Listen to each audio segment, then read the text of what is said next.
Mallattoo kana ofirratti argitanii beektu. Mallattoon kun isin irra jiraatennaan qarshii isin YouTube keessanii hojjettan nama gara biraadhaaf hiramaa jira jechuudha. Copyright claim yookaan iyyannoo mirgaa abbaa qabeenyummaa jechuudha. Keessumaa ijoolleen monetize taatanii viidiyoon kun baay'ee kallattiidhaan isin ilaallata jechuudha. Yeroo baay'ee egaa rakkoon YouTuberoota baay'ee mudachuu danda'u copyright claim yookaan iyyannoo mirgaa abbaa qabeenyummaadha nurratti dhufa jechuudha.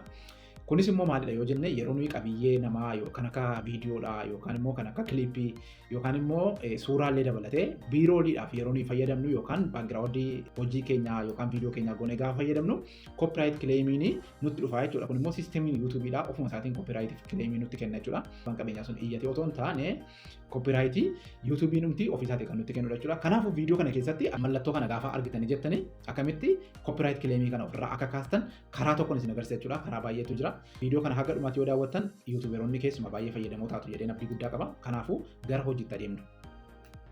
Okay, daawwattoota keenya har'amoo egaa copyright claimii akkamitti akka sirreessinu waliin ilaallachuudha. Copyright eega viidiyoo gadhiifne booda copyright fakkeenyaaf viidiyoo koo kana jala ilaalame warri kaan mallattoo monetization banamte jirti jechuudha. Garuu viidiyoo tokko irratti recreational time kan jedhu kan irratti mallattoo gara biraatu jirti. Ishee bannee waliin ilaalame. Har'a waan haaraan isin agarsiisa. Iddoo monetization isan irratti sharing jedha. Maal jechuudha sharing jechuun? Isti click goone check goona. Kana booda ilaa kunola akka kanatti maal jedha? Recreational time edeti schedule jedhe viidiyoo schedule godhee ani jirudha jechuudha. Maal jedha? Revenue is being shared with the music rights holder jedha. Abbaa mirga abbaa qabeenyummaa muuzikii viidiyoo keerra jiru wajjin revenuun yookaan birriin ati qarshiin ati viidiyoo kanarraa argattu share taa'edha. So akkamitti hojjetaa kan jedhu gadi buutanii as keessa ilaaluu dandeessu. How it is work kan jedhu gara Google'itti geessee isin agarsiisa.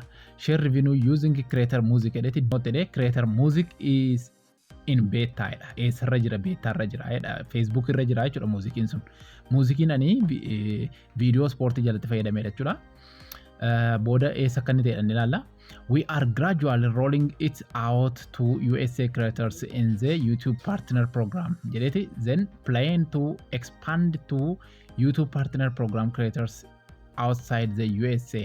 Duraani warra USA keessa jiranii fi mirga kana eegnee fi turreedha. Amma garuu warra USA ala jiraniif illee mirga kana daballeerra jechuudha.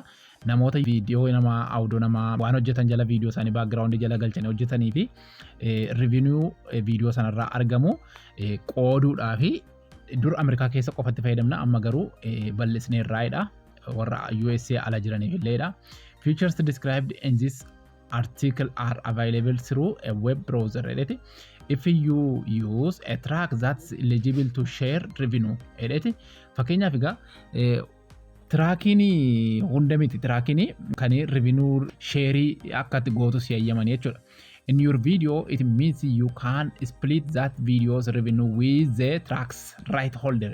Kanaafuu revenue kanarraa argattu yookaan qarshii viidiyoo kee kanarraa argattu share gochuu dandeessaa jedha. Start sharing revenue jedhee akkamitti akka start gootan asii gadi isin agarsiisa seerota isin dubbisa jechuudha. Wadiyaa'uunu mallattoo irra kaa'eera jechuudha. Amma garuu ani share gochuu sin dandeessu fudhachuu sin dandeessu dhiisuu sin dandeessu jechuudha. Kana booda muuzikii warri jalaa fayyadamtanii akkasitti isinii fideenaan omaara koon qabu fayyadamuu dandeessu jechuudha. Garuu annaqeenanii kileemii kana ofirraan kaasa jechuudha. Review issue kan jedhu kana kilik gootu yoo akka koo duukaa kaasuu barbaaddanii kana booda bakka copyright taate kana akka kanaan isin agarsiisa jechuudha. Highlight godhee kana booda what happened jedhee maaltu ta'ee jedha keessa gali seentanii ilaaluu dandeessu. You are sharing a revenue with the music rights holder dha. Isuma ammas sila isinii dubbise jechuudha. Kana booda kun lakkeetti isin agarsiisa jechuudha chaanalichi. The copyright claims on your video don't affect your channel jedha. Channel kee hin miidhu copyrightiin sitti dhufe kuni siin jedha. This is not a copy strike dha. Copy strike miti waan ta'eef channel kee kana hin miidhu jedha. So visibility edeti there are no visibility restrictions jedha. Restriction kamiyyuu kan sitti kenname hin jiru. Monetization garuu maal jedha? You are sharing ad revenue with the music rights holder. Kanaafuu hin hiramaa intinati kanarraa argattu siin jedha babal'inaa sitti maa jechuudha. Okay. Kanaafuu maal goona nuuni sharingii kanarratti iddoo ammaatti deebitanii review issue kan jedhu kana click gootaniiti. Push up kan jedhu kana click gootu. Kana booda akkasitti isinii fida. Detail jedhee audio jedhee push up by Funk Academy jedha. Ishee content owner add review for rights holder ishee sharing review jedha. Kana keessaa tokko filachuu dandeessu jechuudha. Action you can take dha. Fakkeenyaaf maal gochuu qabdu trim out segment. Trim gochuu dandeessu keessaa kuttanii iddoo sana kuttanii baasuu dandeessu.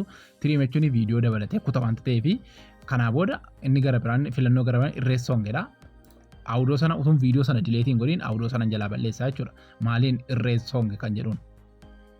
Kun argitanii akkuma irreessettaniin mute all sounds in the claimed segment dha.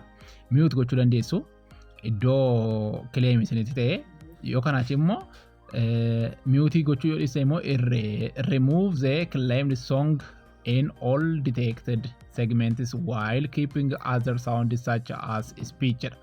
Kanaafu waan isin irraa dubbattan sana eegamee utuu remove hin ta'in garuu immoo intiniisaa jalaa remove gochuu dandeessaadha. Muuziqii sana jalaa remove gochuu dandeessaadha. Irmijjaa isan fudhadhaan save jedhaan isarra jira wanta ta'eef confirm changes jedha okay jedhaan. Argitanii video editing in progress jedha jechuudha. Kanaafu video editii sana yeroo inni xumurameedhu result isaa walumaan ilaallachuudha. Kun akkuma isin argitan gaa monetization isaa onitti deebiseera. Copyright narraa kaaseera jechuudha. Garuu maaltu jalaa ka'e muuzikiin jalaa ka'eera. Muuzikiin background godhe sun jalaa ka'eera jechuudha.